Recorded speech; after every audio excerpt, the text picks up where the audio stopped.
ఇక్కడ మీరు చూసినట్టయితే మేము ఇప్పుడే దిగిన ఏసీ బోగి కూడా ఉంది. అంతేకాదు లోపల చాలా చలిగా కూడా ఉంది. వ్యూస్ కోసం ఎంత మోసం చేస్తున్నావు. అండ్ చుట్టూ కొండలు, మధ్యలో నేను.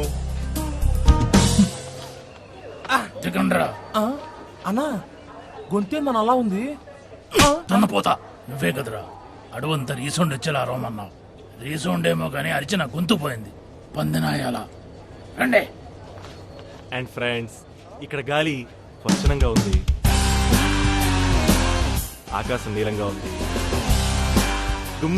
దుమ్ములాగానే ఉంది. సో ఫ్రెండ్స్, అరకు వచ్చే మన ట్రావెల్స్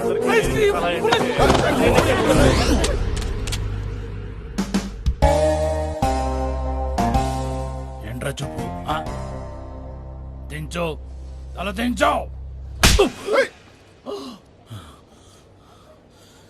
బ్రహ్మన్న నువ్వు బ్రహ్మన్ అయితే నీ తమ్ముడు భయపడతాడు రా.